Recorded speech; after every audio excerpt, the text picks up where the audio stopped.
You're listening to TFM. Want to join in the conversation and share your thoughts on this episode? Join the Babel Conference, our listeners' discussion group on Facebook. Just type BABEL into the Facebook search field, and we'll look forward to seeing you there.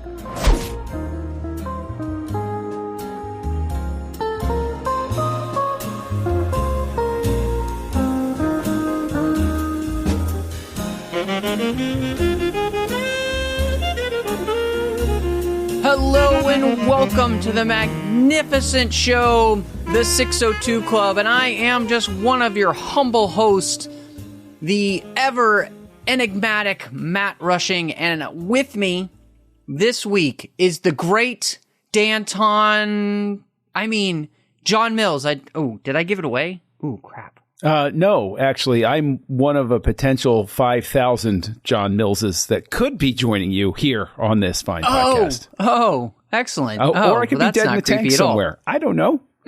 Yeah, you never know which one it's going to be. No, you don't. Yeah. Or whether you're the one part. or you were the original. Who knows? All good questions. Well, we are very excited tonight. We're going to be diving into The Prestige by none other than ridiculously talented filmmaker Christopher Nolan. Before we do that, thanks for joining us. We so appreciate you listening. And of course, you can get this podcast wherever you're listening. And the best thing to do is subscribe. That way you'll get the episodes as soon as they come out. And of course, you can follow us as well and interact with us over on social media. Twitter, X, whatever they call it, the 602 Club, Instagram, 602 Club TFM. You can also find us online at trek.fm. We've got the entire network on Facebook at facebook.com/trekfm. And then you can also find the listeners only discussion group called the Babel Conference on Facebook, where you can join listeners from all over the world and talk about the different shows that are happening here.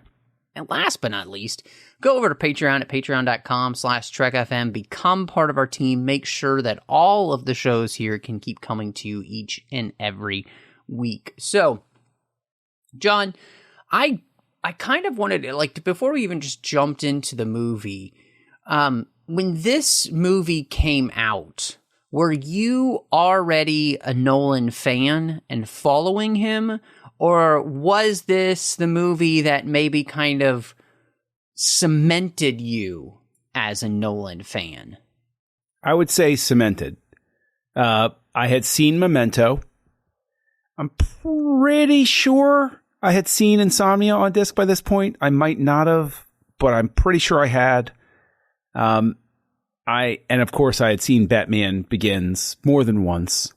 But while I, loved Memento and I thought Batman Begins was a total redemption for Batman as a film character, it's one of those things where Nolan was, the best way to put it is, he was a director I was aware of, but I wasn't as the pejorative goes, a fanboy yet.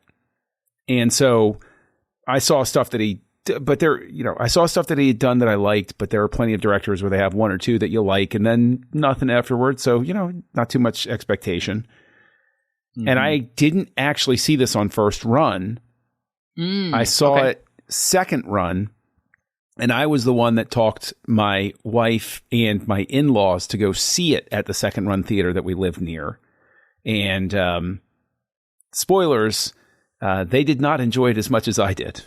They enjoyed it, but I was the one that came out and was like, wow, he's not a fluke. This Christopher Nolan guy knows what he's doing. That sort of thing. Yeah, I mean, because the reason I was thinking of that question was I remember Memento because I was in college, and I remember it being a movie that somebody was like, dude, you've got to see this movie.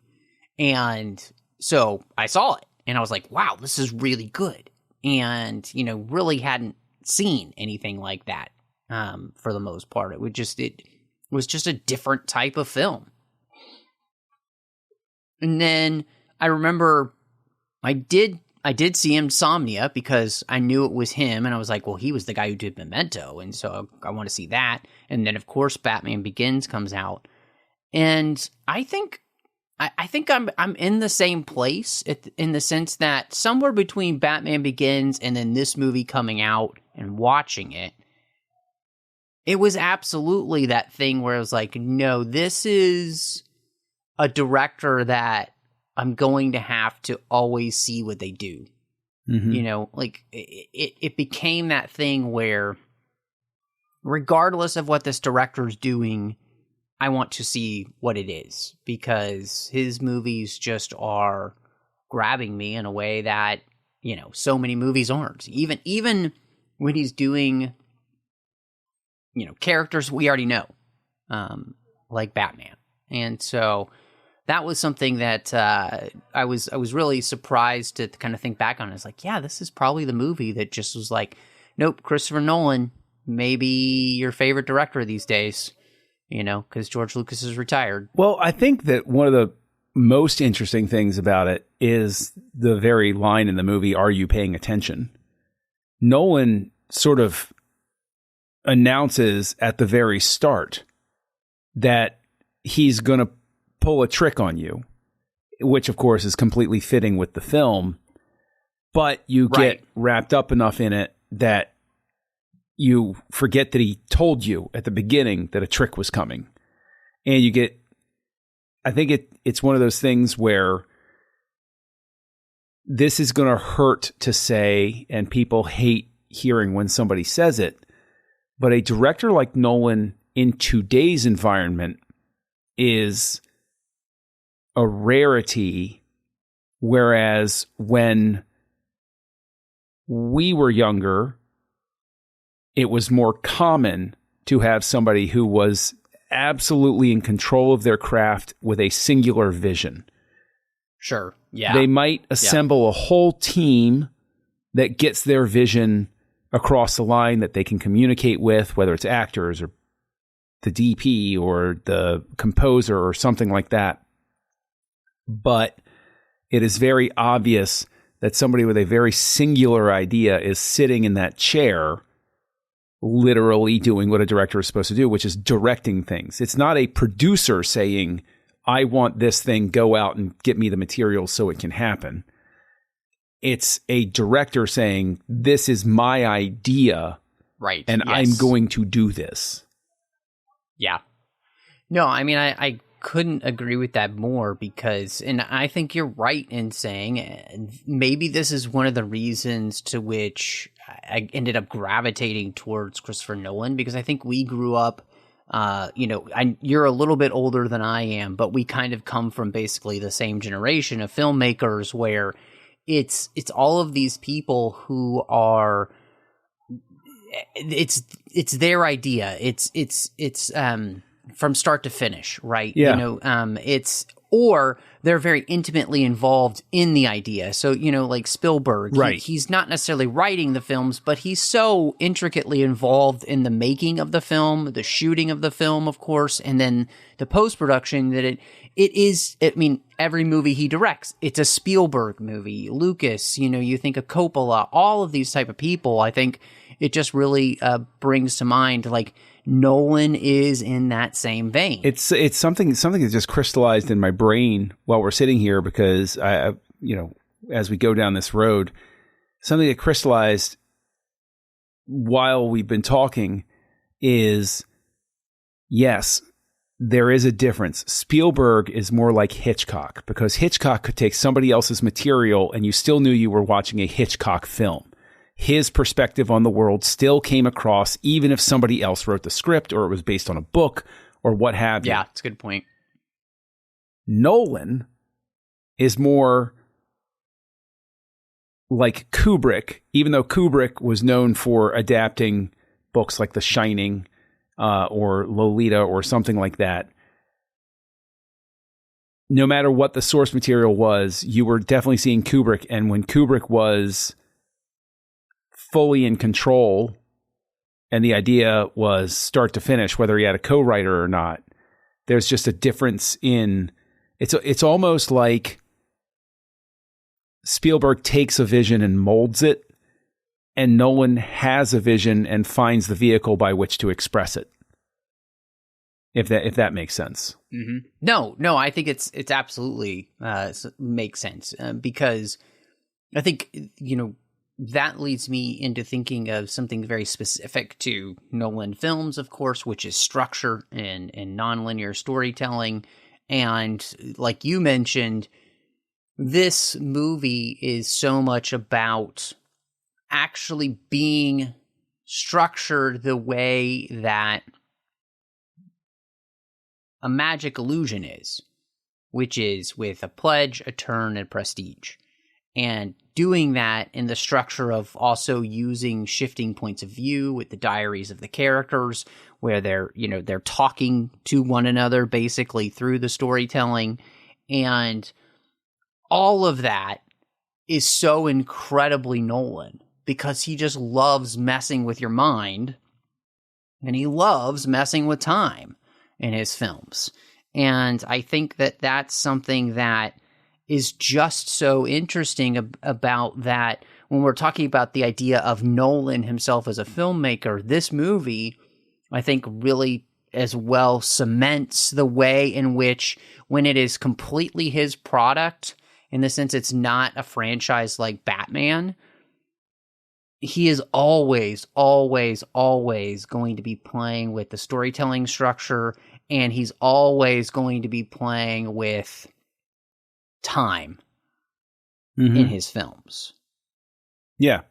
And what's interesting is, as you go through his filmography, this is not an original thought. I know many other people have made this observation. He builds as he goes. Like, he does something in Batman Begins and he learns how to do it. And then he carries that forward into The Prestige, and then he does something else, and he just builds, and then The Dark Knight builds on that, and then Inception builds on that, and then Dark Knight Rises builds on that. And all of his stuff is a build. I would say that The Prestige, what's interesting to me is I see him having more fun here, being a relative term, than I've seen him having in his previous films up to this point. Memento is a very serious film. Like, that is a hyper serious, hyper focused film. Insomnia is studio work. And it's a guy saying, okay, you gave me a budget and a project, and I'm going to make this happen. I'm going to make it work. And I can work with top billed actors. Right? I can work with Hilary Swank and Robin Williams and Al Pacino and get them all to give great performances. And even though the movie's not as well received, he gets it across the line. He delivers a product that Warner Brothers can say, okay, good, thank you. That gets him into Batman Begins. And unquestionably, Batman Begins, there's definitely the sense of somebody still working to prove himself coming across. This one, I finally get the sense of somebody having fun with their work. I don't know if that comes across to anybody else. Yeah, I see fun here.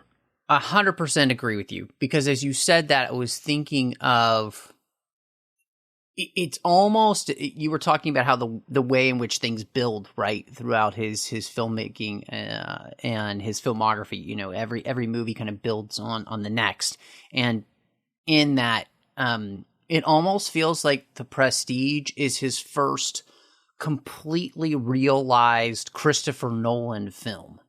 You know, I know Memento has a lot going for it and everything, but this feels like the movie where the Christopher Nolan that we know, and the one that's going to go on and do all of the other films like Inception, Interstellar, Dunkirk, Tenet, and Oppenheimer, comes to life here.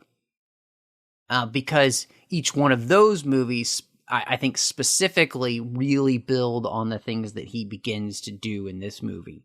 When it comes to, again, really playing with time, the structure of the story, and the ways in which he utilizes that to underpin all of the thematic elements that he's doing. Like, he's not just playing with time to play with time, right? I mean, I guess maybe one could probably argue that Tenet does that a little bit, but he does have a very specific purpose for the reason in which he does things, and it's holistic. Like, he treats the movie holistically. And so, no, I agree with you. And I think he's almost just having fun putting his complete vision of a film from start to finish, story-wise, on the screen. Well, I think that you also see, I think, a sense of fun. Fun feels like it's an imprecise word, and I hope everybody gets like sort of what we're saying with that, where it's I think it's probably the energy that Jackman brings in, and I would say David Bowie brings in, and even Andy Serkis as well, of being playful with what they're doing. Jackman has a playful energy, and Bowie just always exuded, God rest his soul. The Thin White Duke exuded that playfulness. Whether he was acting, whether he was singing, whether he was being interviewed, the guy, his brain went on a level different than most people's. Not better, not worse, just different. And Andy Serkis, I think, is relishing not being CG and, actually being on screen during this and really showing what he can do with the role. But I think it's that playfulness that comes across. Mm-hmm. Yeah. While things do turn serious, when they're having the competitive stuff, there's an energy that exists in this storytelling that just, I think, sweeps you up. Yeah, no, I'm glad that you said that, because I think the thing here that I was really struck by was the way in which the cast in this film works so well. And it's not just that they work, but I was hard-pressed to think of a better Hugh Jackman role where he really gets to dive into such meat and potatoes, right? Like, he's just really digging in to so many layers of this character. And he, I think his role in Logan is fantastic, and he does a great job there. But I think the thing about this was, and you nailed it, so many people in the cast here are having just a blast. I think Michael Caine is maybe the best he's ever been in a Nolan film here. I think Christian Bale's performance is just a masterclass, honestly, in playing these two different roles. Scarlett Johansson in this movie is just on fire in her role. Although it does once again expose that accents are not her strong suit. This is true. And that's one of the only things, and I know it seems so petty and I'm so sorry for it, but it is one of those things where either commit to the accent and go for it, or just don't even try. Don't Kevin Costner it up, basically. Well, and it's interesting because, Hugh Jackman doesn't have an accent in this movie. Exactly. And so you could have had her basically playing an American in London, and that, I think, would have completely worked. You did not need her to be British. But, I mean, I'm just 100% with you. I think one of the biggest strong suits of this film is that through all of the intricate layers of it, what makes it all work is the way in which this cast is working together, and seems like they are having an absolute blast being on screen together to bring this story to life. And I think that's one of the things that makes this movie so ridiculously watchable. Even if you've seen it multiple times and you know what's going to happen, they all suck you right back in like a tractor beam. Well, the trick is a truly well-made movie, even if it has an O. Henry ending, still sticks with you, still works. And you watch it because it's like watching a magic trick where you know what the trick is. You still like watching it performed well. And I think that is just as a callback, as an example, is the stronger works of M. Night Shyamalan even though they have those surprise twist endings, I'll still rewatch the heck out of them because they're well made and I enjoy going along for the ride. When you don't stick the landing, you're never going back to it again because you just don't care. And so I think it is a testament to how well crafted this film is that you're willing to go back and watch the trick again. Because that's the real trick, if you will, is to make it worth watching more than once. I agree. And to me, I think the thing that does that is the way in which the cast suck you back into the story when you're rewatching it. And I also think that that's one of the geniuses of the structure as well, that the structure works to make a rewatch more excitable and exciting than just kind of a straightforward linear story. And I think speaking to the cast is also that Jackman is set free here because Last Stand also came out in 2006, X-Men Last Stand. And so this and The Fountain are Jackman trying to show the world that he can escape the shadow of Wolverine.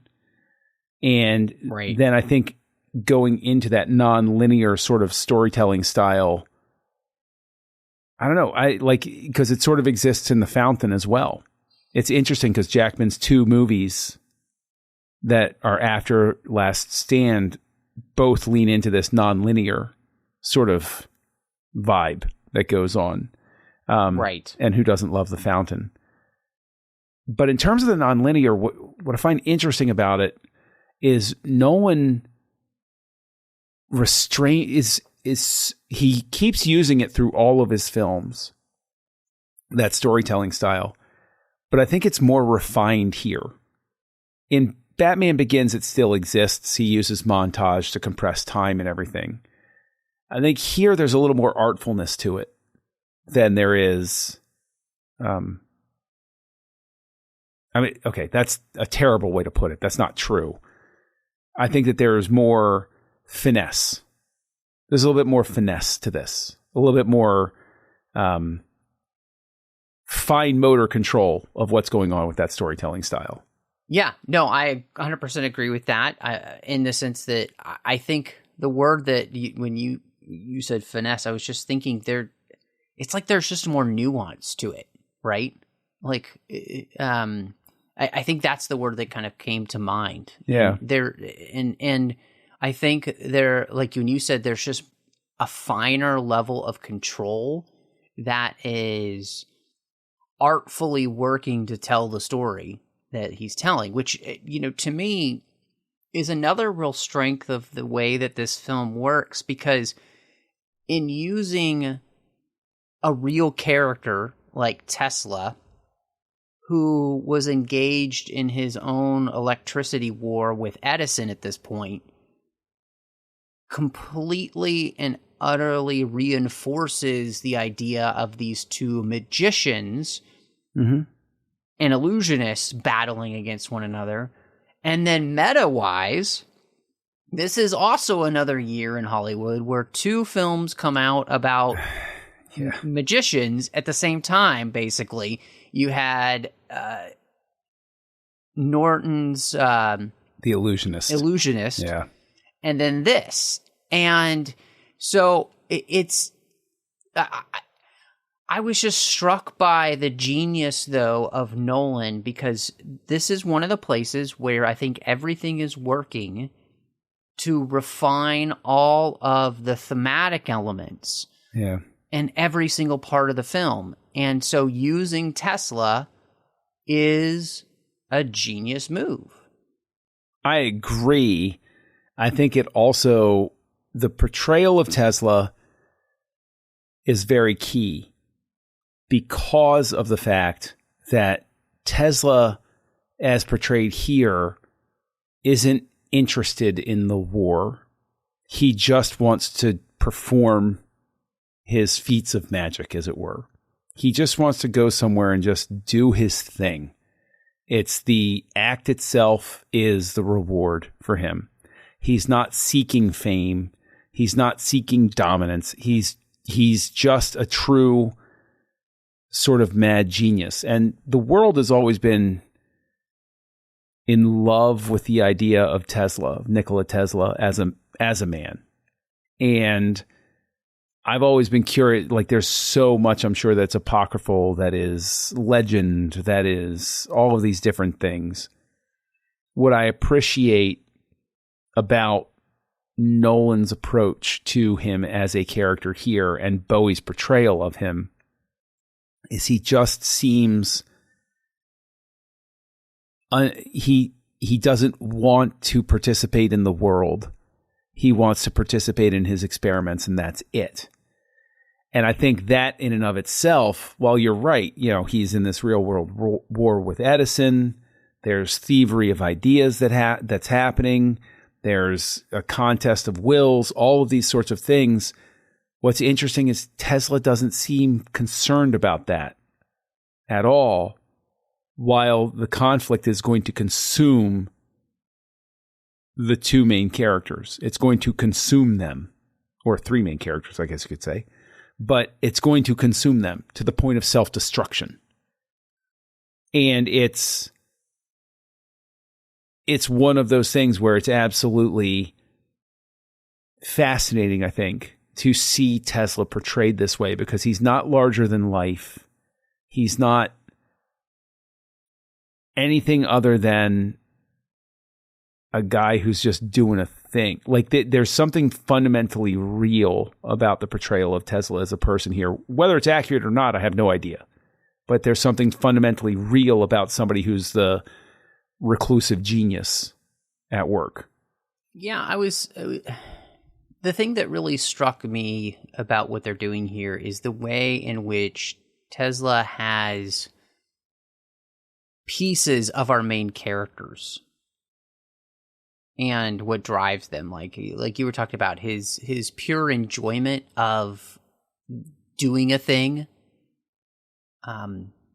which seems to, Robert is so much more about this idea of, the joy of the audience when they see the illusion, so there's the joy of it.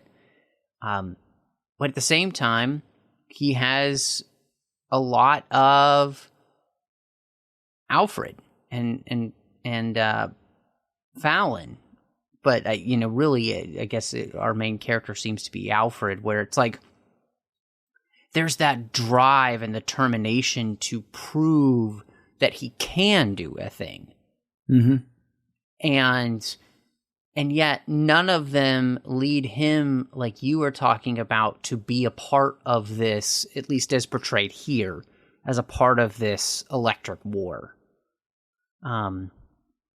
Because that's not what he cares about, which, in the end, because he's not the showman and the self-aggrandizer to the public, it's what leads Edison to be the one who wins the war, right? Because he's better at the public game. Yes. The public face game. And so that's the thing, again, I think is just so fascinating, because in many ways, I think he shows, Robert how he could be. And both he and Alfred are just so obsessed. They can't let it go, which, leads to, honestly, the biggest theme of the movie, which I find fascinating, is the idea of obsession in the way, whatever it is that we are obsessed with, whatever it is that drives us, whatever it's, we get obsessed with ourselves, with greed, love, revenge, we will become a slave to it if we are not careful, and it will destroy us. Yeah, it seems a lesson that's really apt for today's world, maybe for any day's world. The idea of, to borrow a line from Tyler Durden, the things you own wind up owning you. And I think that obsession has become an uncomfortable fact of life in a lot of ways in modern society, where everybody is encouraged to be obsessed with something. And we all sort of go through it. But when you think about it, the entire, especially social media landscape, is about the idea of obsession.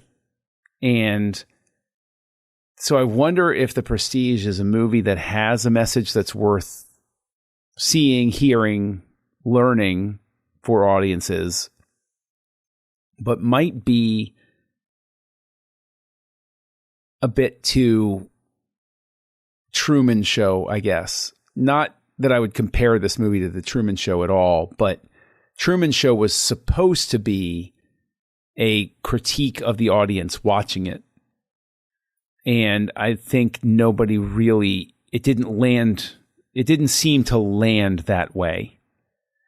And I think likewise, I think that of all of Nolan's films, I think The Prestige has struggled to find a long-term audience outside of, those of us who did love it and respond to it. But I don't think that it's found the same sort of purchase because its message about obsession it doesn't hit you over the head with it. You see it destroy these people, but nobody looks at the camera and goes, boy, that obsession sure got to them, didn't it? Like, it's just not plain enough for everyone. And I'm not saying that is a fault of the audience in any sense. And I'm not faulting anybody, and I'm not talking down to anyone about it. I'm saying that if Nolan has ever had an issue, and I think this is still at a stage in his career where it's still a thing, some people would say it's still a thing today, where he is a bit too, lack of a better term, caught up in his own intellect to take the moment to give the more nicely sealed package to the audience at the end. It's not as straightforward as an Avengers movie where they take the time to spend the last 5 minutes to give dialogue to somebody to tell you what you were supposed to think about what just happened.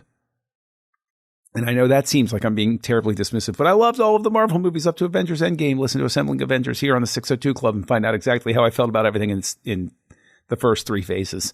Don't listen to phase 4. And like, I know I'm rambling, but am I making sense? Like, no, I see what you're saying, because I think maybe one of the reasons that, this theme and everything, and maybe it doesn't hit people over the head enough, but one of the things I was really struck with in this rewatch was the way in which Alfred Borman's story, this idea of total devotion to art, this illusion that they've created, that they're basically one person, right? Where life's a stage and they're just a player on it. And they are literally playing a role, that their greatest illusion is creating that reality. And that their own reality creation, that's their obsession.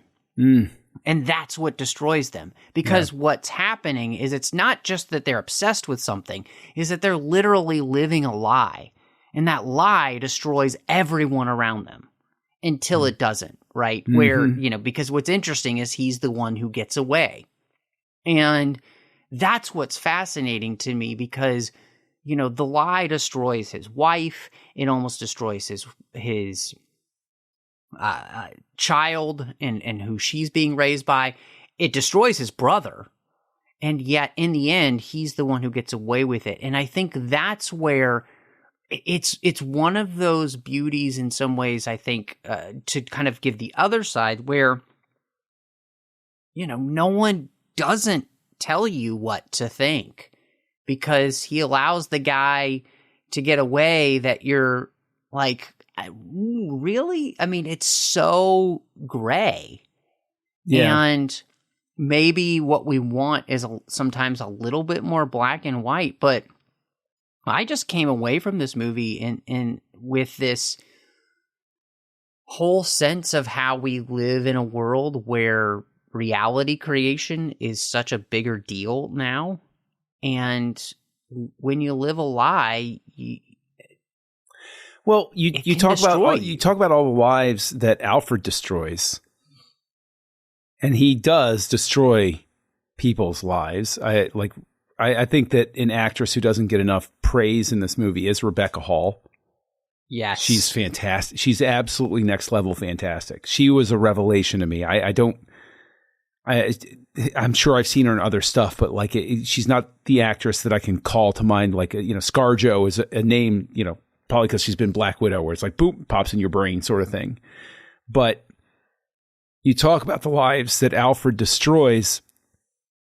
Well, Robert literally destroys tons of lives, all for the sake of fame and flushing out his enemy. That's it. He's literally a murderer, a straight up murderer. He creates and ends a life nightly, twice on Sundays, specifically for the applause. So who is the greater monster anyway? Yeah. Because at the end, you're almost left to feel sympathetic for the great Danton, because here's a man, he's been broken by being driven to obsession. But my Lord, he's literally murdering new life that he's creating through fantastical means every day. Simply for the applause, simply because he cannot handle being number two. So, we always say, well, Alfred, oh my gosh, look at how terrible. Blah, blah, blah. I don't know that he murdered people on purpose. He was not a good person, but he wasn't. I mean, seriously, the great Danton's literally a mass murderer by the end of this film. Mm-hmm. Like, he's a serial killer. I couldn't agree with that more. And I'm so glad you brought it up, because I think maybe one of the reasons, again, that this movie doesn't quite have the draw to people is that when you begin to think about some of the things that the movie is saying, the idea of murdering a life so that one can be famous, there's interesting implications. I'll just leave it there. And so I think it's this obsession, right? This obsession that drives us. And really, in the end, the movie is about the cost of obsession and how it can lead to costing you everything possible, and your life as well. And that, is it worth it to be obsessed? And that's the thing that I think is most interesting, is that Alfred is obsessed with being able to do these tricks and everything, but he's the only one in the end who is able to find a reason to let it go. And it's because he really did love his wife. Mm-hmm. And really did love his child in the end. And in the end, Robert only loved himself. Yeah. After he lost his first wife. And I think that's an interesting thing as well. Robert losing his first wife is one of the things I think that truly drives him to ramp this up, because he sees it as if, Alfred, or, right. Just say Alfred, but we need both of them. Yeah. Did it on purpose, right? Well, I think what's truly great about it is they give what was her name? Julia? Was that the wife's name? His wife, Danton's wife. That was that was Julia, right? It was Julia, yes. So Julia, what's very interesting is she agrees to the risky or not that the jerk-face twin of the Christian Bale duo wants to try.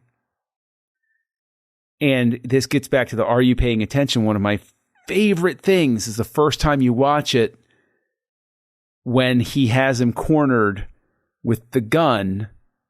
Danton, great Danton, has him cornered with the gun, and he says, "What type of knot did you tie?" And he says, "I don't remember." You initially take that as, oh, bluff and bluster. But one of the great joys of rewatching it is you realize he doesn't know. Well, I don't think he says, "I don't remember." He's like, "I don't know." He literally doesn't. So it's not him lying that he doesn't know. He literally doesn't know because the jerk-face brother never told him what he did. And like it, that, sorry, I like that. I know that's sort of a no, yeah, absolutely a tangent, right. but that moment does break Danton. If that death doesn't happen, he's perfectly happy just going on and being himself and doing his thing. Right, because he's also not a ridiculous risk taker at that point either, right? Yeah. He's willing to play it safe because he is trying to protect the things that he loves. Once what he loves is gone and is taken from him, it gives him a devil-may-care attitude, right? Like he's got nothing left to lose because he doesn't even really care about his own life. Mm-hmm.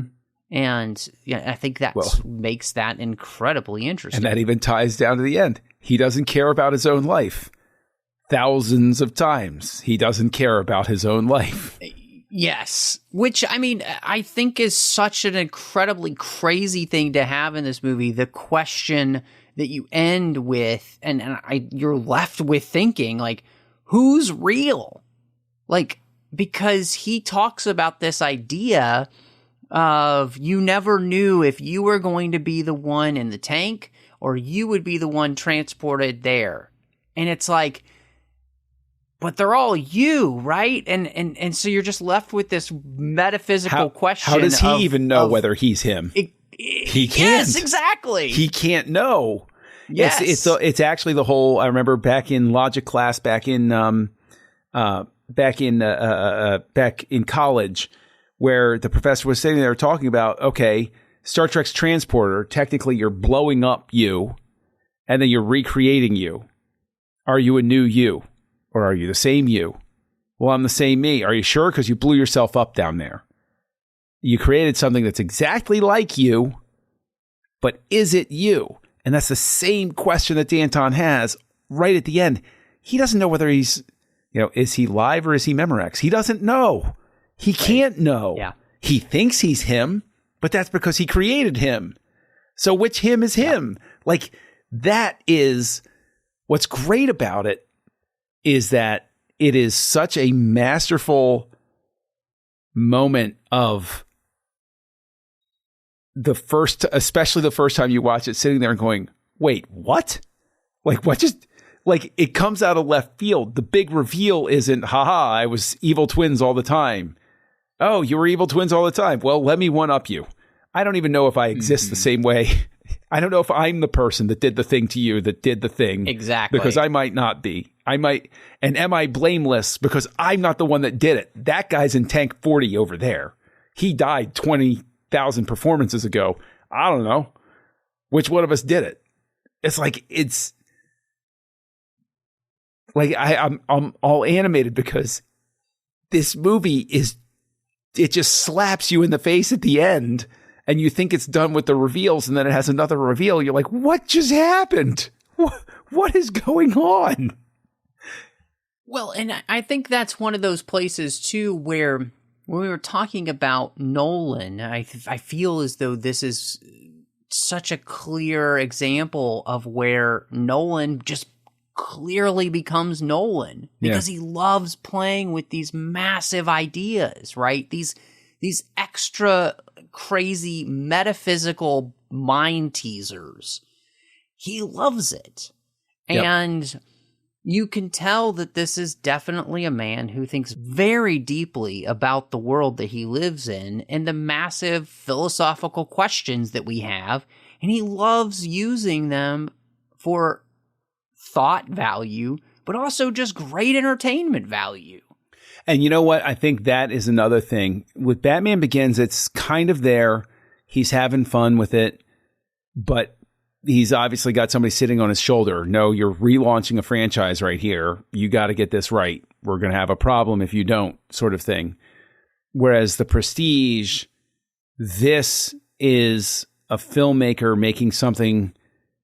He's telling a story about something that he would disappear down. Like it's his own personal sort of thing where you can see him sitting there with his friend one night, having a little bit of whiskey, thinking, so like if I created a copy of myself, which one of me is me? And this is what comes out of that sort of line of thought. And we've all had those moments where you're just sitting out hanging with a person and you're just like, hey, what's going on? I wonder, and like, dot. And it's like, and that's the genesis of the idea. I think what you find here is this is something Nolan is curious about himself. There's a curiosity that he has about these questions that comes across, and it's divorced from any of the pressure that comes along with the films before it or any of the obligations. We always make the joke where we talk about the quote unquote blank check movie. I wouldn't say this is a blank check movie, but I would say this is a movie where he delivers Batman Begins and the studio says, okay, kid, we'll back off. We'll let you do your own thing on this one. There isn't a sense of blockbuster expectation with this. This is the studio saying, you did us a solid. Batman is a screen property again. Thank you. We needed that. We're no longer a laughing stock about how we treat that character. This one's on us. Go ahead and make a movie, kid. Right. And right. Make us proud. And additionally, and this is something I've always entertained in my brain, no idea if it would even be remotely true. But I think with Danton, I see Hugh Jackman stepping a little bit into where Nolan's going to be experimenting with the Joker as a character. Of the idea of the mad obsessive with a plan that's not a plan, who's sort of an agent of chaos. The agent of chaos, I guess, would go more with Christian Bale's characters. So that's there as the more Joker thing. But I've always regarded, in terms of an antagonist sort of relationship, I definitely see a Batman versus Joker thing going on with these characters. And I think you can draw a line between what, not necessarily the big existential things he's talking about in this film, but the sort of antagonism about the two people obsessed with control and the fate of everything. Like I'm stating it very clumsily, but I think you can draw a line between these three characters and Batman versus Joker in The Dark Knight. I think this is our first step down that road of the flip sides of the same coin having to face off against each other, constantly trying to outdo each other.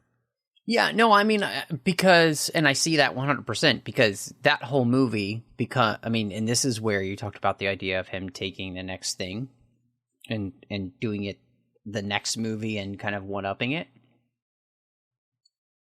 Escalation. It's all about escalation. And that's what The Dark Knight is all about. And so I 100% agree with you on that. I think it's one of those places where you can clearly see a filmmaker continuing to hone his craft.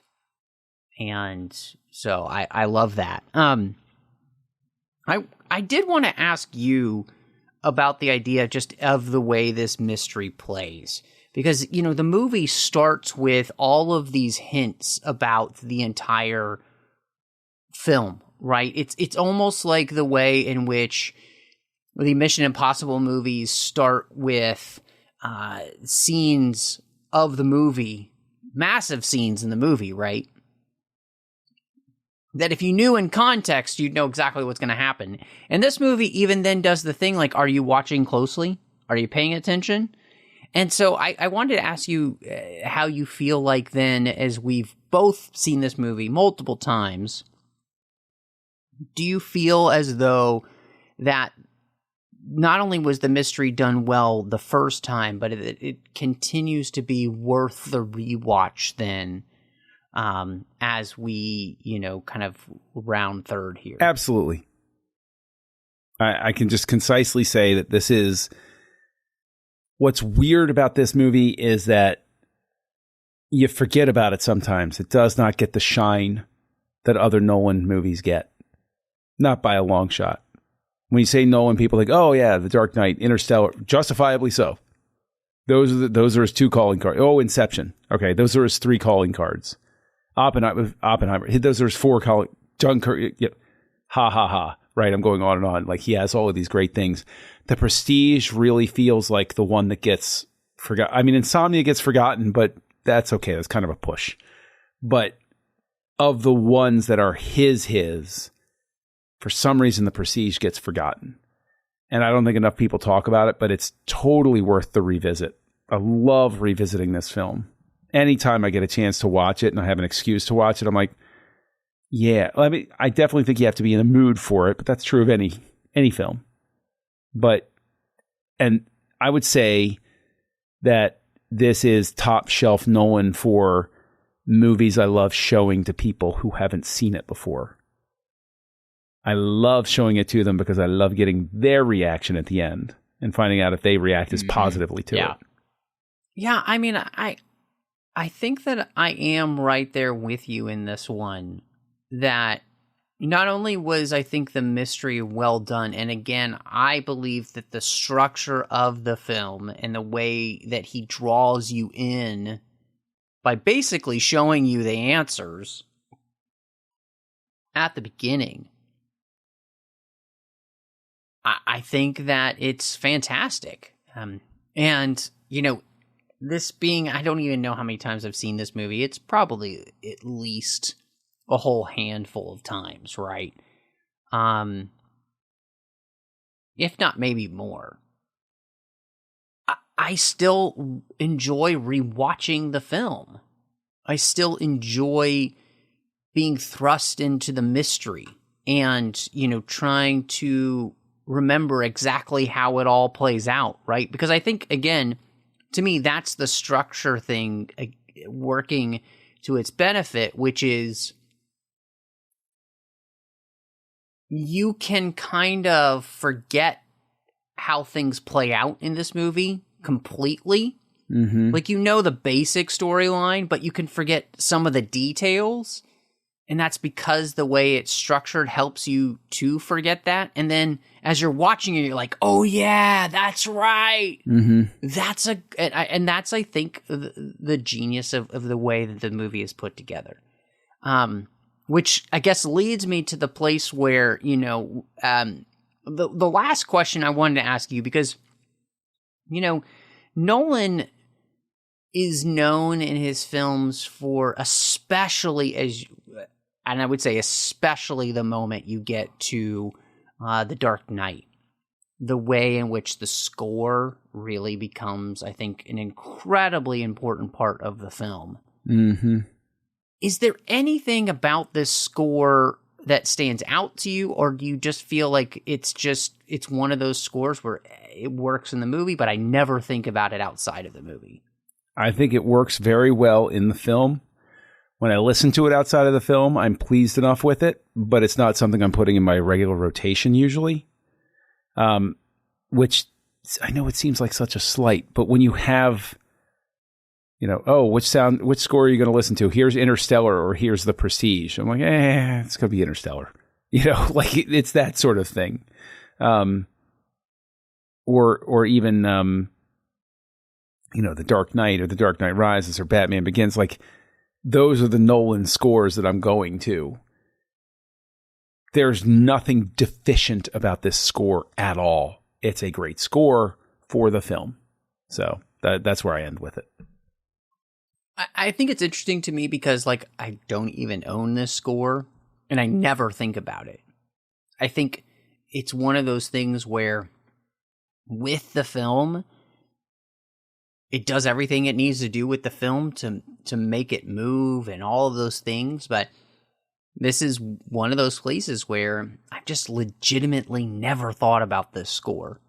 And that doesn't make it bad, but it does make it different from other Nolan movies where when I think of The Dark Knight, Batman Begins, Inception, all of those movies, I immediately am thinking about the scores on top of everything else that the movie is giving me.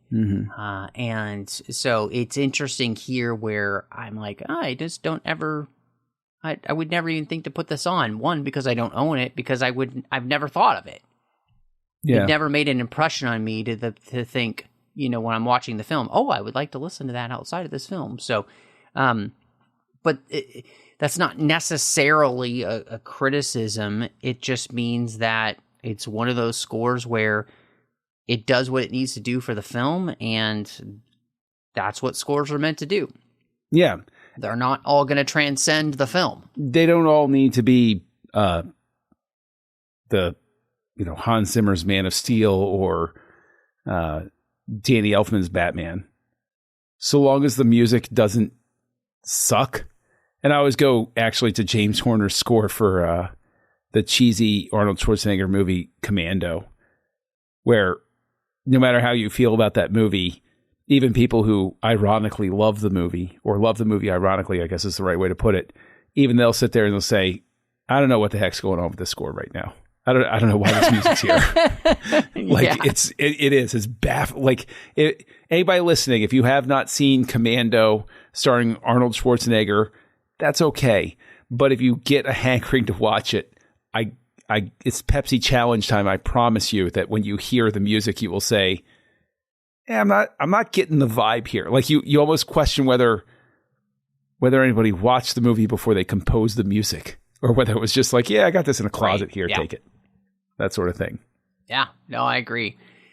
It's just been a lot of fun to talk through this. I think you and I getting a chance to dive into Nolan is always a blast. Oh, yes. Anyway. But do you want to talk about Christopher Nolan? Why, by gum, I do. You know I do. I don't know if I need to ask. 5. There you go. Yeah. Okay. There you go. The rating 5. Yeah. There you go. It's hilarious to me because I watched the movie, and for some reason, I think on my letterbox, this was a 4. And I was like, what the heck was wrong with you, Matt? It's a 5. It is. You idiot. It's a 5. No, it's, yeah. As we were kind of mentioning at the beginning, this does feel like the film where Christopher Nolan, it's like all of the James Bond movies at the beginning, right? You have Dr. No, and then you have From Russia with Love, and then you have Goldfinger. And Goldfinger is the one where the entire formula completely comes together, and every other movie that's Bond, it feels like they're trying to just do that.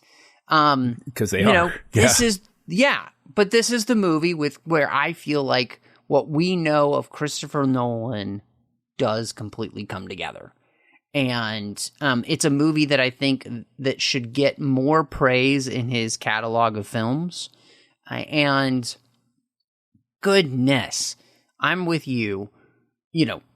Like many movies, this is a movie I don't just pop in anytime.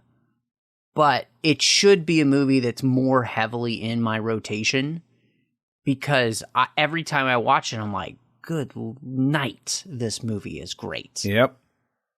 So, anyway. Well, John, if people did want to see what else is going on with you these days, or maybe just talk to you about Christopher Nolan or anything else, where would they find you? Well, if you want to hear me complain about traffic, you can track me down and buy me a beer and we'll sit down and I'll talk about it all day. But if you want to find me online, you can find me as Castle Junkie. I'm out there. And if you want to listen to anything else that I ramble on about, you can go over to the Nerd Party Network and you can hear me on 2 shows over there. One of them is called House Lights, where we talk about movies and we parse it out by directors and different themes. And I co-host that with Tristan Riddell and Darren Moser. And then there's another one called Aggressive Negotiations, which is a Star Wars podcast that I host with one Mr. Matthew Rushing. Which everybody should be checking out, so I hope that they will. You can find me all over social media under the name Matt Rushing02. Twitter, Instagram, Letterboxd, Vero are the places I am most active, so I'd love to catch up with you there. Here on the TFN Network, you can find me on a myriad of different shows. I've got Literary Treks, The Orb, Warp 5, Saddle Up, and The Artificial Tango. And then on the Nerd Party Network, when I wasn't doing Aggressive Negotiations, you can find a completed show that I did with Drea Kaufman, and that was called Owl Post, and we talked about every single chapter of the Harry Potter series, one chapter at a time. But as always, thank you so much for joining us, and y'all come back now, you hear?